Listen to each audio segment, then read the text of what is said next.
Hello दोस्तों, तो हम आज पढ़ने वाले हैं एफिशिएंसी ऑफ टरबाइन के बारे में। तो आइए शुरू करते हैं। तो सबसे पहले हमारे पास होता है, देखिए, हाइड्रोलिक एफिशिएंसी। तो ये क्या चीज है? It is the ratio of work done on the wheel to the energy of the jet. तो मैं एक बार आपको डेफिनेशन बता दूं, उसके बाद मैं आपको एक्सप्लेन करने वाला हूं कौन कौन सी है हमारे पास एफिशिएंसी, वो भी देख लेते हैं। मैकेनिकल एफिशिएंसी है, it is the ratio of actual work available at the turbine shaft to the energy produced by the turbine. तो डेफिनेशन पढ़ रहे हैं। Overall efficiency is defined as the ratio of power available at the shaft of the turbine to the power supplied by the jet of water। तो ये तीन definitions है हमारे पास। तीनों डेफिनेशंस को आराम से समझेंगे, ठीक है, और इसको आप बड़े ही इजी वे से समझ सकते हैं। तो यहां पे देखिए, टरबाइन मेरे पास है, ये हमारे पास इंपल्स टरबाइन है। तो यहां से वाटर स्ट्राइक कर रहा है इसके ऊपर। अब आपको समझना है इसमें एक चीज को, इसमें बहुत ही इजी है समझना। देखो, एनर्जी का आपने देखना है ट्रेवल की, एनर्जी कौन सी एनर्जी आई, कहां गई और किस रूप में हमें मिली आगे। तो मैं आपको थोड़ी सी एग्जांपल देके बताता हूं इसका। देखिए, मान लो कि वही सेम मैं करता हूं यहां पे। तो मेरे पास ये नोजल है और नोजल से पानी यहां पे आगे आ रहा है और ये स्ट्राइक कर रहा है किसके साथ? टरबाइन के साथ। तो मैं यहाँ पे एक टरबाइन बनाता हूँ, इंपल्स टरबाइन, या हम इसे पेल्टन टरबाइन बोल दें। तो ये टरबाइन कुछ इस तरह से दिख रही है। तो ये मैं बनाता हूँ। तो ये पानी जो स्ट्राइक करेगा, अब आपको समझना क्या है, आपको ये समझना है कि ये किस तरह से एनर्जी ट्रेवल करेगी। तो मैं इसको समझाने के लिए कुछ इस तरह से दिखाता हूं कि पहले मेरे पास देखिए पानी है, यहाँ पे वाटर है। तो वाटर के पास कोई एनर्जी है, तो वाटर के पास जो एनर्जी है हमने उसको यूज करना है, जिसको हम कहेंगे हाइड्रोलिक एनर्जी। और ये हाइड्रोलिक एनर्जी जो है, ये मोस्टली जो होगी वो काइनेटिक एनर्जी के रूप में होगी। तो ये काइनेटिक एनर्जी के रूप में हमारे पास आ रही है। तो ये जो एनर्जी है हमने यूज करनी है, हाइड्रोलिक एनर्जी यूज करनी है। ये पानी जो है उसकी एनर्जी स्ट्राइक कराएंगे हम टरबाइन के ऊपर और टरबाइन रोटेट कर जाएगी। अब देखिए, ये जो इसने पावर, यहां से पावर हमने दी, मैं अगर इसको एक एनर्जी के रूप में ही मानूं, तो ये मान लो कि मैं 100 जाउल एनर्जी यहां से मैंने दी, 100 जाउल एनर्जी मैंने यहां से दी। तो यहां से जब एनर्जी आई तो इसने टरबाइन को घुमा दिया। तो टरबाइन पे एक्चुअल में मुझे कितनी एनर्जी मिली? आपने तो 100 जाउल पानी की दी, लेकिन अब टरबाइन घूमी है तो टरबाइन को अब पानी यहां से भी आएगा। यहां से मान लो पूरा का पूरा बकेट के ऊपर स्ट्राइक नहीं कर सकता। 100% एफिशिएंसी आपको पता है किसी भी चीज की नहीं होती है। तो अगर मैं देखूं कि यहाँ पे पानी स्ट्राइक कर रहा है, तो पानी जब स्ट्राइक करेगा तो ये इधर उधर भी जाएगा पानी। तो इसके कारण क्या होगा? इसके कारण ये होगा कि हमें कम पानी इसके ऊपर स्ट्राइक करके मिलेगा और टरबाइन जो है हमारे पास वो पावर कम मिलेगी उसके ऊपर। तो ये मान लेता हूं कि 50% पानी इसके ऊपर स्ट्राइक कर रहा है, बाकी जो है वो वेस्टेज में जा रहा है। तो ये टरबाइन की जो हमारे पास पावर होगी, जो टरबाइन के ऊपर मिलेगी, वो 50 जाउल मिलेगी, हमें एनर्जी मिलेगी। तो ये कौन सी एनर्जी होगी? ये होगी हमारे पास यहाँ हाइड्रोलिक से टरबाइन में मिल गई हमें, जो टरबाइन से आउट मिलेगी, ठीक है। तो टरबाइन पे इतनी मिली, तो इसको कह देते हैं, इस एफिशिएंसी को कह देते हैं हम हाइड्रोलिक एफिशिएंसी। क्या कह देते हैं हम? Hydraulic efficiency. सिंपल है। अब मेरे भाई, अब ये टरबाइन ने रोटेट करना है, लेकिन टरबाइन एक मैकेनिकल सिस्टम आ गया, मैकेनिकल आ गया, जहां पे वहां लॉसेस होंगे। किसके कारण होंगे? फ्रिक्शन के कारण होंगे। अब ये टरबाइन को ये टरबाइन जो है वो शाफ्ट को रोटेट करेगा। अब ये जो शाफ्ट रोटेट होगी, ये जब घूमती है, ये आपस में आगे पावर ट्रांसमिट होती है, तो इसमें लॉसेस हैं। तो मैं मान लेता हूं कि एक रफ आइडिया मान लेता हूं कि 30 जाउल एनर्जी मेरे पास आगे मिली, मुझे शाफ्ट के ऊपर मिली।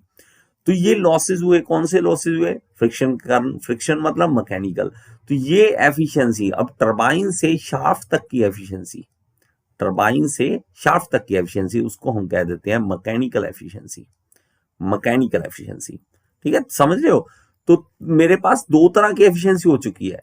एक, पहले एनर्जी जो ट्रेवल की, वो मेरे पास करी यहां से यहां, ठीक है। पहले मुझे यहां से यहां मिली, फिर आगे मिली। अब लेकिन वो कहता है मुझे इतना ना समझाओ, बताओ मुझे सिंपल सा बताओ कि ओवरऑल एफिशिएंसी कितनी मिल रही है। एक्चुअल में एफिशिएंसी मैं कहता हूं कि पानी ने 100 जूल दी लेकिन शाफ्ट में मुझे 30 जूल मिली, तो इसको हम कह देते हैं ओवरऑल एफिशिएंसी। ओवरऑल एफिशिएंसी, अगर मैं ओवरऑल एफिशिएंसी इस तरह लिख दूं, ठीक है, ओवरऑल ये, तो आप थोड़ा सा एक बार अपना आइडिया लगाओ कि ये क्या क्या हो गया। ये जो हाइड्रोलिक एफिशिएंसी है हमारे पास, ये हाइड्रोलिक एफिशिएंसी क्या होगी फिर, कि टरबाइन पे मुझे कितनी एनर्जी मिली, टरबाइन पे एनर्जी कितनी मिली या पावर कितनी मिली, टरबाइन पे पावर, ठीक है, और इसको मैं डिवाइड कर दूं इन इनपुट पे कितना था हमारे पास, वाटर का था, तो मैं कह देता हूं कि एनर्जी कितनी आपने प्रोवाइड कराई, तो पावर प्रोवाइडेड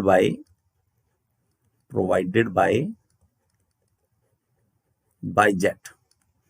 तो अपने आप डेफिनेशंस बनती हैं, आपने ये नहीं करना कि जो उन्होंने डेफिनेशन दी है उसका रट्टा मार के चले गए और पता लगानी कि इसका मतलब क्या था, ठीक है, आपको मतलब पता होना चाहिए, जब मतलब पता होता है तो सब कुछ आ जाता है।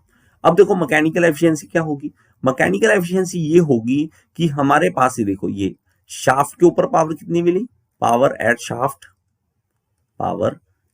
शाफ्ट कितनी मिली, ठीक है, और ये यहां पे टरबाइन से एनर्जी कितनी मिली, ठीक है, एनर्जी एट टरबाइन या पावर एट टरबाइन,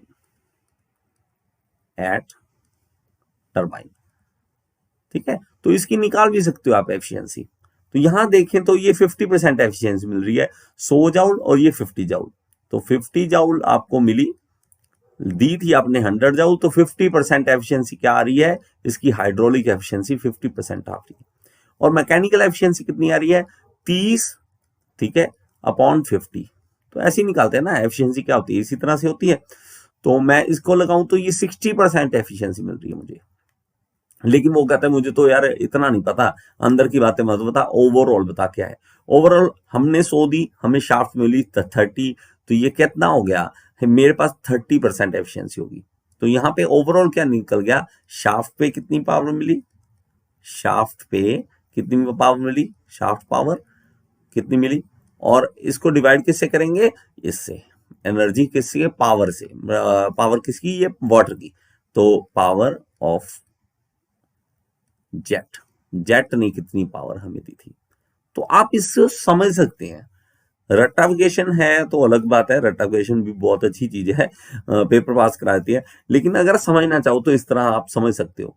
तो अब डेफिनेशन से एक बार थोड़ा पढ़ो, दोबारा पढ़ते हैं। तो हाइड्रोलिक एफिशिएंसी क्या है, ratio of work done on the wheel to the energy of the jet, तो पहली बात आ गई वही।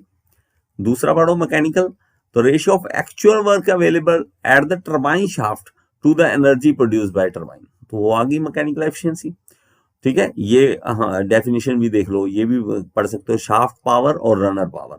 तो शाफ्ट पे कितनी पावर मिल रही थी, ये रनर की पावर थी, रनर रन कर रहा था, और मुझे तो शाफ्ट से मतलब है पीछे शाफ्ट पे कितनी पावर मिली, तो इससे भी आप डेफिनेशन समझ सकते हैं।